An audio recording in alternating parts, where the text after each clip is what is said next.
মানুষ বলে নারী কিসে আটকায়,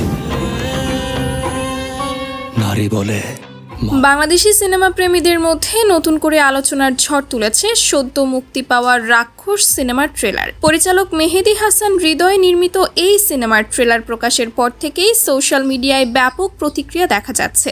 বিশেষ করে প্রধান চরিত্রে অভিনয় করা সিয়াম আহমেদের নতুন রূপ দর্শকদের মধ্যে কৌতূহল এবং উত্তেজনা তৈরি করেছে। ট্রেলার প্রকাশের পর সবচেয়ে বেশি আলোচনায় রয়েছে সিয়াম আহমেদের লুক ও অভিনয়। এতদিন দর্শকরা তাকে একটি রোমান্টিক বা চকলেট বয় ইমেজে দেখলেও রাক্ষসে তিনি হাজির হয়েছেন সম্পূর্ণ ভিন্ন এক রূপে।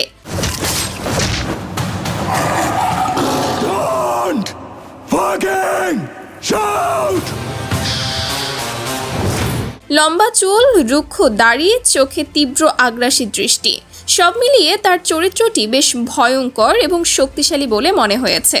ট্রেলারের বিভিন্ন দৃশ্যে সিয়ামের অ্যাকশন এবং স্ক্রিন প্রেজেন্স দর্শকদের নজর কাড়ে।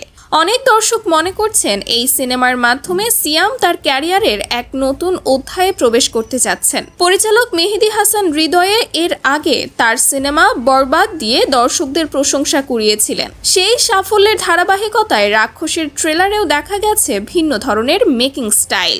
জুলিয়েট আমার, পৃথিবীতে ভালোবাসা বলতে আমি তোরেই বুঝি।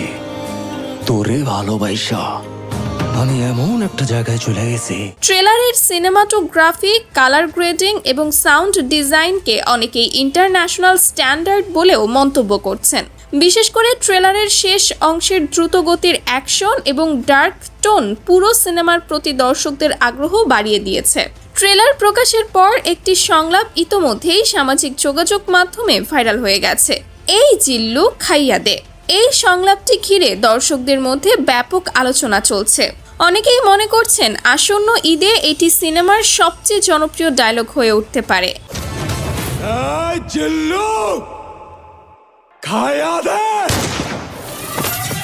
ট্রেলার প্রকাশের পর থেকেই ফেসবুক ও ইউটিউব সহ বিভিন্ন প্ল্যাটফর্মে সিনেমাটি নিয়ে নানা মতামত দেখা যাচ্ছে। একদল দর্শক বলছেন এটি আগের সিনেমাগুলোকেও ছাড়িয়ে যেতে পারে। অন্যদিকে কিছু দর্শক সিনেমার VFX এবং সহিংসতার মাত্রা নিয়ে প্রশ্ন তুলেছেন। তবে অধিকাংশ দর্শক একমত যে সিয়ামের অভিনয় এবং ট্রেলারের সামগ্রিক এনার্জি সিনেমাটিকে সিনেমার কেন্দ্রবিন্দুতে নিয়ে এসেছে। জুলিয়েট আমার, পৃথিবীতে ভালোবাসা বলতে আমি তোরেই বুঝি। তোরে ভালোবাসা আমি এমন একটা জায়গায় চলে গেছি। তোর হাসিতে আমি হাসতাম, তোর খুশিতে আমি খুশি হইতাম, তোর কষ্টে আমি কাঁদতাম। এদিকে একই সময়ে মুক্তি পাওয়ার সম্ভাবনা থাকা শাকিব খান অভিনীত প্রিন্স সিনেমা নিয়েও আলোচনা চলছে। ফলে আসন্ন ঈদে দুই তারকার সিনেমার মধ্যে বক্স অফিসে বড় ধরনের প্রতিযোগিতা দেখা যেতে পারে বলে ধারণা করছেন চলচ্চিত্র বিশ্লেষকরা। মাদারফাকার।